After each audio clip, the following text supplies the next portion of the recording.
When an avid outdoors lover mysteriously dies in one of her favorite places, her loved ones and friends are shocked.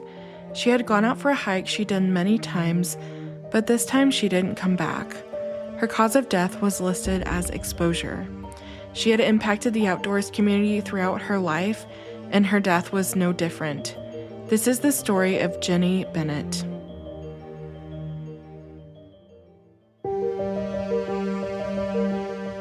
Welcome to Morbid Outdoors, the podcast that ventures deep into the shadows of the wild. Here, we unravel the mysteries of missing persons, explore spine-chilling legends, and share the most morbid stories that nature has to offer. From the depths of the dense forests to the highest mountain peaks, we'll uncover the secrets that lie hidden in the great outdoors.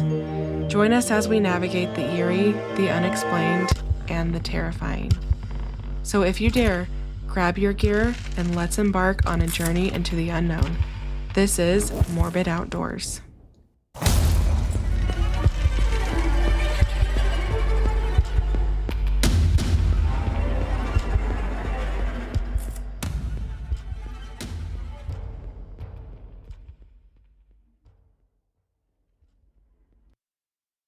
Hi everyone, happy Wednesday. I hope you guys are all enjoying the week, and I wanted to ask you a question. I know I ask you lots of questions, but you guys are the reason why I do this show. Would you prefer me to release episodes on Wednesdays or on Fridays?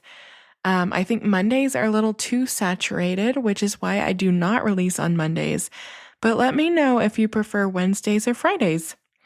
Okay, let's dive into today's case. Today, we will be visiting Great Smoky Mountains National Park in Tennessee, and it's in other states as well. But for the sake of the time, we're just going to say it's in Tennessee. So our first review says, nothing specific to do, which I find very interesting since you're in a national park. Our second review says, if you are looking for an amusement park with 14 million visitors annually, then this is just for you. Roads are compatible to LA freeways, hiking trails, and the same that is if you can find a place to park. I'm reading this, and this person's grammar is atrocious. Some falls streams had nothing but toddlers peeing and pooing in the water. Sad to see how humanity can destroy anything of beauty. Maybe in the next life. Not recommended. Greatly disappointed. Our last review says, the Gatlinburg part of the scenic area is average. If it is in your bucket list or just passing by, for sure. Do not make it a destination itself, in our view. So, Great Smoky Mountains National Park was established on June 15, 1934. It's just over 520,000 acres, and it sits in parts of North Carolina and Tennessee. The park straddles the ridgeline of the Great Smoky Mountains, part of the Blue Ridge Mountains, which are a division of the larger Appalachian mountain chain. The Appalachian Trail passes through the center of the park on its route from Georgia to Maine. With 13 million visitors in 2023, the Great Smoky Mountains National Park is the most visited national park in the United States. The recreational figure represents nearly twice as many tourists as the Grand Canyon, which received nearly 6 million visitors in the same year. The Great Smoky Mountains was the first national park having land and other costs paid in part with federal funds, because previous parks were funded wholly with state money or private funds. So that is actually a very interesting fact. Major attractions in this area include Dollywood, which I have been to, which is the second most visited tourist attraction in Tennessee, Ober-Gatlinburg, and Ripley's Aquarium of the Smokies. Tourism to the park contributes an estimated $2.5 billion annually into the local economy. Indigenous people had been likely hunting in the Great Smoky Mountains for 14,000 years. In the latter 17th century, the Cherokee began migrating into what is now eastern Tennessee and western North Carolina, from what is now Virginia, and possibly they did this to escape expanding European settlement and diseases in the north. By the time the first European settlers arrived, the Cherokee controlled much of the region, and the Great Smoky Mountains lay at the center of their territory. They called the range Shakanogje, and I know I'm not saying that right, and this in their language meant place of blue smoke. One Cherokee legend tells of a magical lake called Atagahi, hidden deep within the range but inaccessible to humans. By 1805, the Cherokee had ceded control of the Smokies to the U.S. government. And I will translate that sentence for you. They were kicked out of their homelands. There are estimated to be 2,900 miles of streams, lots of beautiful waterfalls, and also lots of historic structures. According to the Köppen Climate Classification System, Great Smoky Mountains National Park has two climate types, the first being humid subtropical and the second being temperate oceanic. The park is affected by air pollution because of increased development nearby. In a 2004 report by the National Parks Conservation Association, Great Smoky Mountains National Park was considered the most polluted national park. From 1999 to 2003, the park recorded approximately 150 unhealthy air days, which is the equivalent of about 1 month of unhealthy air days per year. This is your fun fact of the day.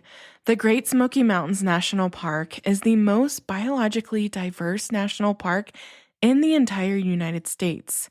About 19,000 species of organisms are known to live in the park, and scientists estimate that as many as 80 to 100,000 additional species may also be present.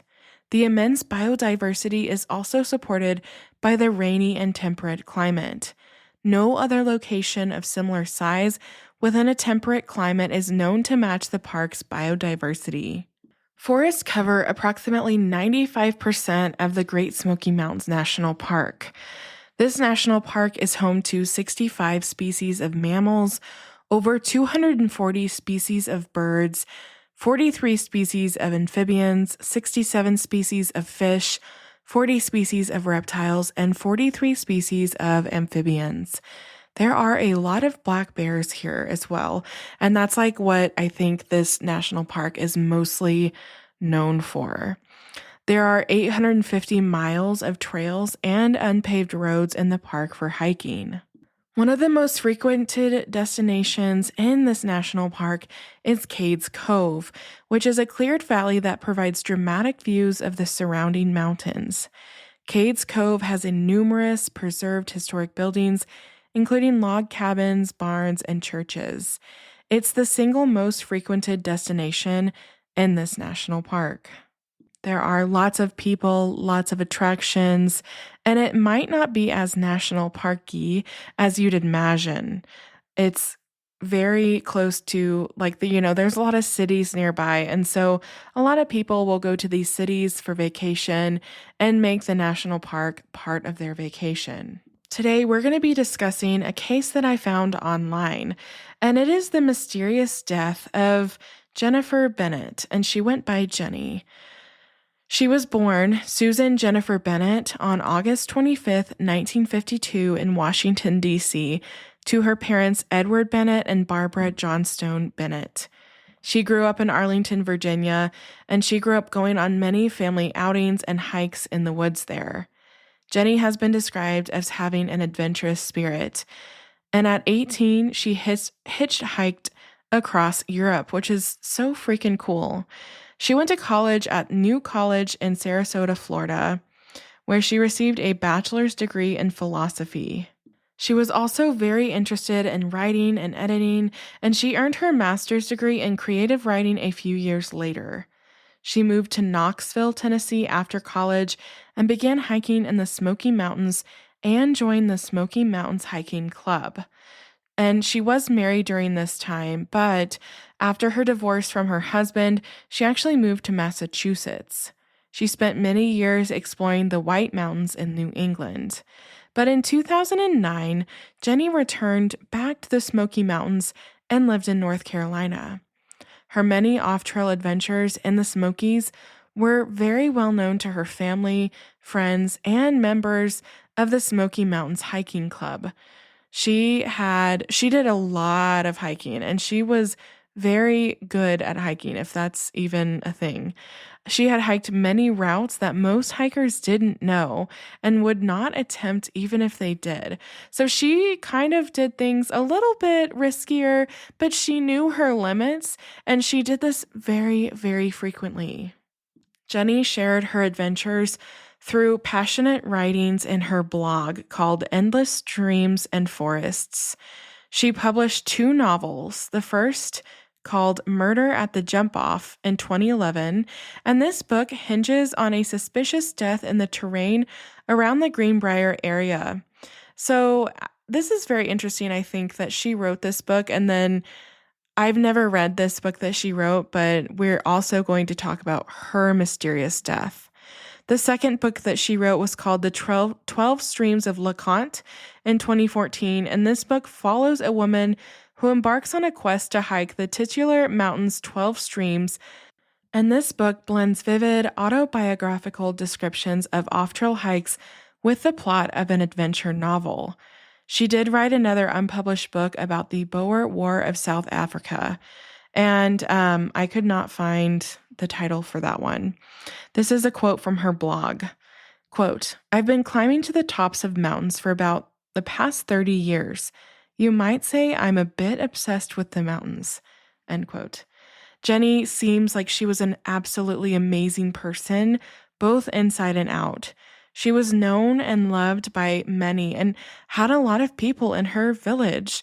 She had members of the hiking club, she had friends, she had family, and I love that she was an independent woman who found her calling and happiness outside of their traditional sense.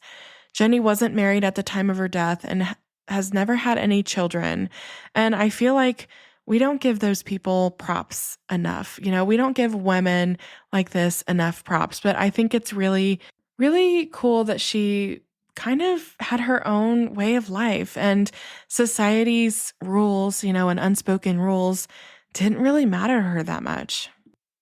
In 2012, Jenny developed a knee problem, which actually was, any problem is bad, but I think Jenny's problem was really bad because her knee would periodically become dislocated and she would have to force it back into place before continuing a hike. That sounds so, so painful. Ultimately, the knee problem became nearly unbearable, and she concluded that an operation to correct the condition would be required. Nonetheless, Jenny kept on with big hikes as long as she could. In February 2015, Jenny's inspiration and mentor in the 1980s, Charlie Kleblund, passed away.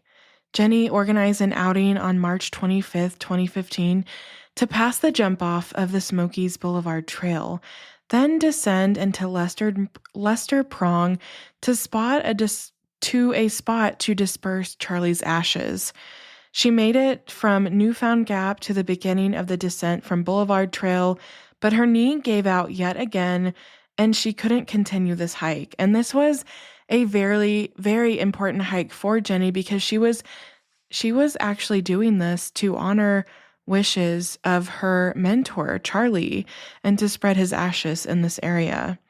She returned to her car and back to her home, while the remainder of the hiking group continued on and completed the memorial as Jenny wanted. Now, the fact that Jenny couldn't go further because of her knee and do this for her beloved mentor was really, really tough for Jenny. It was already an emotional time, losing a friend and close mentor, and then the fact that she couldn't see this through really upset her.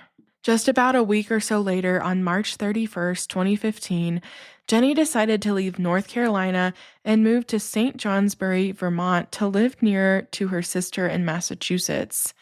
Those who knew her described her as excited about the move.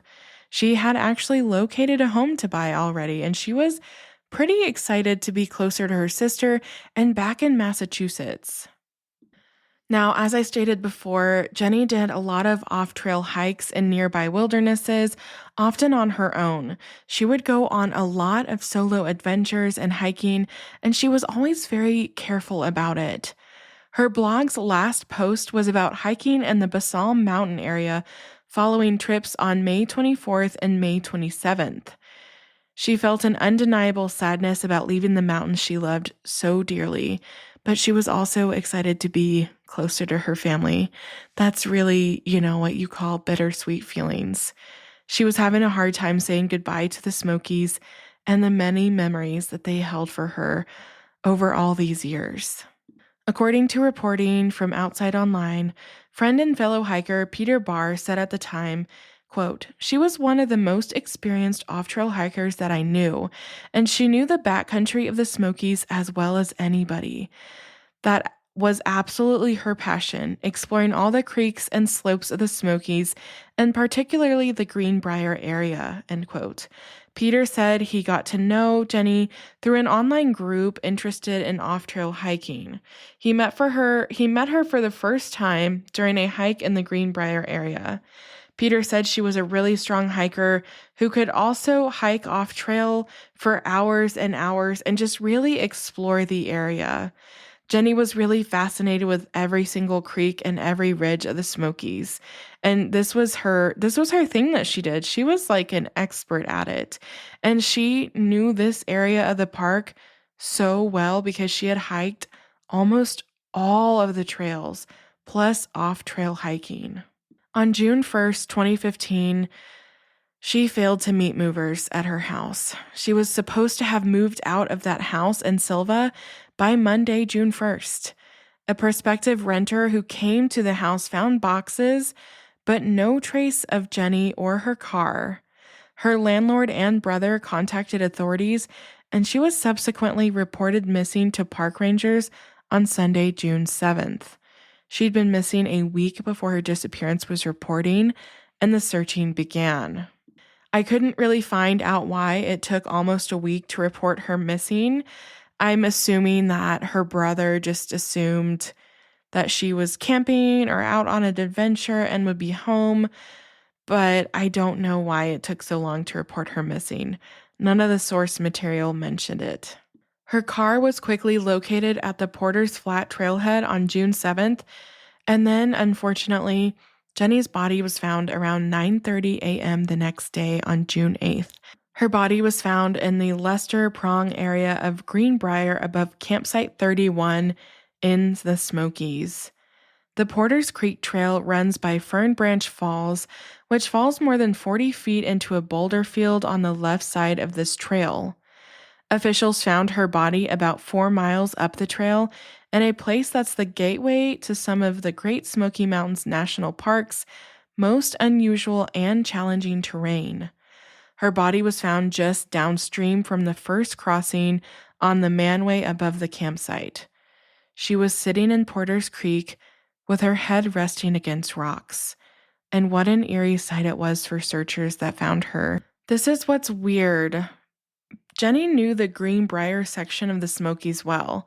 She'd hiked it numerous times and actually began hiking in this area way back in 1984. The Porters Creek Trail itself is nothing to brag about, but her hiking partner said that she'd done it many times in the last few years before her death. Of course, an autopsy was performed, and it was actually released in September of 2015. This report concluded that Jenny had died of environmental hypothermia due to cold exposure from partial submersion in the creek. She also had bruises on her right hip and elbow consistent with a fall. However, she did not have any internal or musculoskeletal trauma. In addition to the bruises, the coroner reported that she had a toxic level of the antihistamine drug diphenhydramine in her blood, which was considered a significant contributing factor in her death and pointed towards an intentional overdose.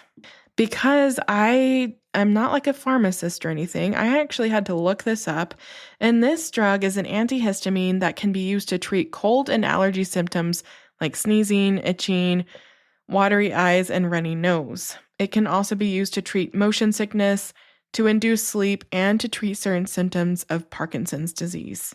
I find it interesting that she apparently had a fall, but she didn't have any internal or like skeletal trauma, like any broken bones or anything like that. And a lot of people felt that Jenny's death was likely due to suicide. Her apparent suicide left a lot of her close friends absolutely perplexed. A friend and fellow hiker, Chris Sass, said that she had emailed him on May 26 about him coming to visit her and hike in Vermont. All of his communication with her in the days before her death suggested that she was looking forward to the future, and Chris was shocked when he heard about her suicide. I mean, Jenny was so excited to move to Vermont. She was having mixed feelings about leaving the Smokies, but she was planning for her future. Chris said, quote, "For those of us who knew her, we've been tortured. It's something we've all spent a lot of time talking about. At least personally, I've accepted I'll never have any real certainty about what happened and why." Other friends recognized no warning signs in Jenny's behavior over the months leading up to her death. Clayton Carver, who hiked with Jenny many times in the last few years before her death, he said that they had been emailing prior to her disappearance, and she was trying to link him up with another off-trail hiking buddy. He said, quote, "Now looking back with everything that's happened, I can say she was in a different place than where she'd normally been. Very moody, edgy, and irritated. The last couple of hikes we had done together, when we first met and got out of the cars, you could tell something. At the time, I didn't know she was down, but she wasn't just herself. After we got hiking, she'd come alive." So it sounds like Jenny had been struggling with a lot of really complex and in-depth emotions. And this can be really hard to pinpoint with many different people. I haven't had anybody in my family or close life that has completed suicide, but I can't imagine how painful and shocking it was for Jenny's friends and family. Ed Fleming, a longtime member of the Smoky Mountains Hiking Club, said that Jenny ran into some issues while serving as the editor of the club newsletter that eventually led to her resignation. Ed said, quote, "Apparently she had some issues going on that she didn't really share too much about with other people. A lot of people think we should have seen the signs and been able to do something to help her. She didn't really want help from anybody." In September, a few months after her death, Carver joined Fleming and Jenny's brother, Peter Bennett of Bozeman, Montana, to take her up Lester Prong for a final time. They bushwhacked past boulders, overgrown brush, and down tree trunks to a spot at about 4,400 feet where they spread some of her ashes at the same place where they'd placed Charlie Klebelun's earlier in the year. Her brother Peter wrote a blog post that came to be the final post on her blog, and this is what he said about his sister. "She had climbed all of these mountains many times, and I knew she would want a final resting place here. I felt that it was important to honor Jenny by scattering her cremains at these important places in her life. Her life was full of adventure, and the hikes to her final resting spots were the kinds of challenges that she enjoyed the most." Jenny's mysterious death is disturbing and sad. She did seem to be optimistic about starting her new life in Vermont, but at the same time, she was so sad about leaving her beloved Smokies behind.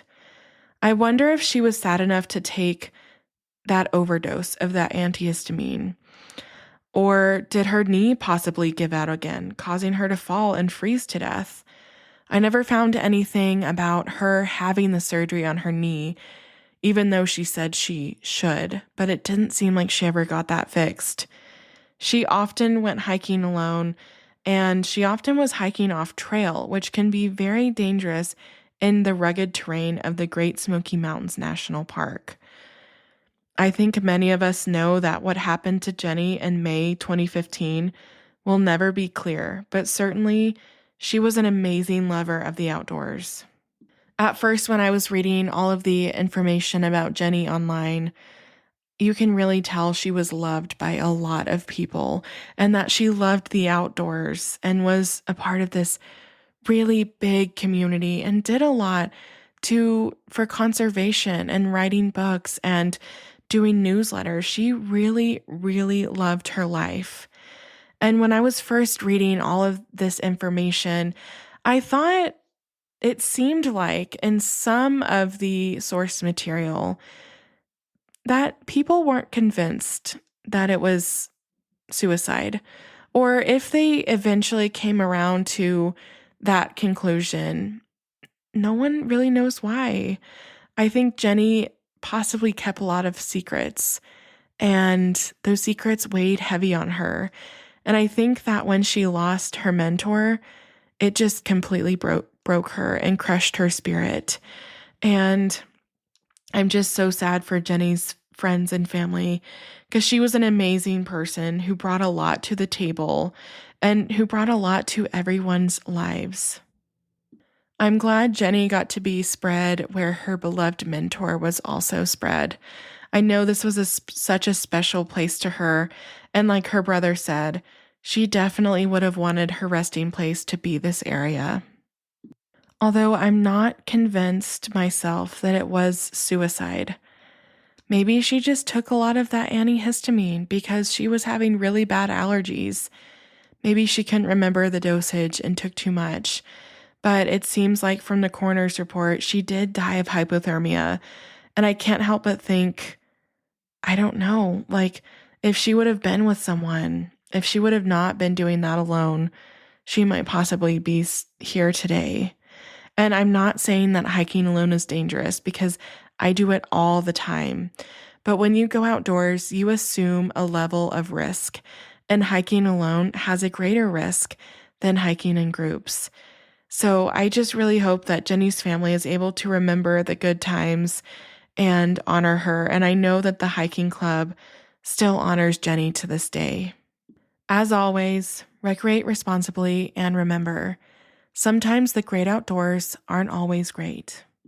Thanks for listening to Morbid Outdoors. If you're enjoying what you're hearing, make sure to subscribe to the show on your favorite podcast platform.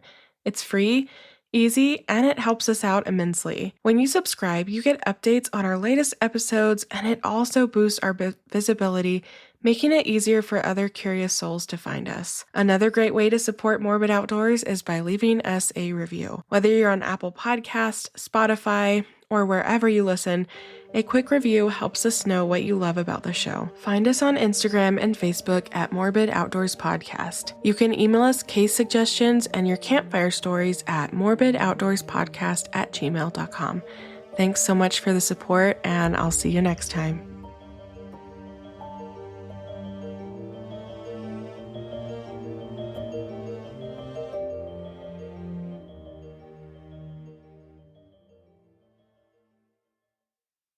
Thanks for sticking around. I hope that if you're listening, that you are one of the people that prompted me or told me to cover some lesser known stories. And that is exactly what I plan to do. Like I said before, I want to do some of the popular stories because I think those stories still need to be told. But I also agree that a lot of these stories, like Jenny's story, isn't told very often. And I think her story is just as deserving to be told, versus the more popular ones. This is the first, lesser known case I'll be covering. And so, I just want to say thank you again for that input because these lesser known stories still need to be told as well. I hope you guys have a great week, and just remember, I'll be releasing 1 or 2 short bonus episodes in the feed this month. I can't believe it's March. I'm so excited. Thank goodness, because the winter was going to drive me absolutely bonkers. Anyways, I hope you guys have a great day, and I'll see you next time.